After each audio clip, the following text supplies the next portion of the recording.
இந்த உலகத்துல யாருக்கும் தேவையில்லாதது போல தனிமையில வாழ்ற உயிர்கள் நிறைய இருக்கு. ஒரு அமைதியான கிராம சாலையோரம் ஒரு வயசான பாட்டி மெதுவா நடந்து போயிட்டு இருந்தாங்க.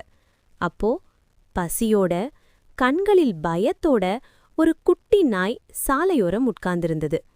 எல்லாரும் அதை தாண்டி போனாங்க. ஆனா அந்த பாட்டி மட்டும் நின்னாங்க.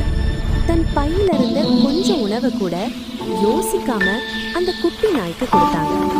அந்த ஒரு நிமிஷம் அந்த நாயின் வாழ்க்கையையே மாற்றிச்சு.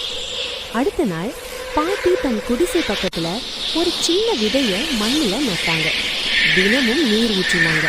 அந்த குட்டி நாய் அந்த விதைய தன் உயிர் போல காப்பாத்த ஆரம்பிச்சது. நாட்கள் கடந்தது. விதை செடியா மாறிச்சு. செடி மரமா வளர்ந்தது. ஒரு நாள் ஆபத்து வந்த போதும் அந்த குட்டி நாய் பின்வாங்கல. மரம் காப்பாற்றப்பட்டது. காலம் கடந்தது. அந்த மரம் நிறைய பழம் கொடுத்தது. பாட்டி அந்த பழங்களை விற்று தன் வாழ்க்கைய கொஞ்சம் நல்லா மாற்றிக்கிட்டாங்க. ஆனா அவங்களுக்கு கிடைத்த பெரிய பரிசு பணம் இல்ல, அந்த குட்டி நாய்.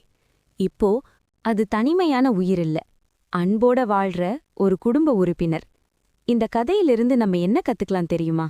ஒரு சின்ன அன்பு, ஒரு சின்ன உதவி, அது ஒரு உயிரின் வாழ்க்கையையே மாற்றிடும்.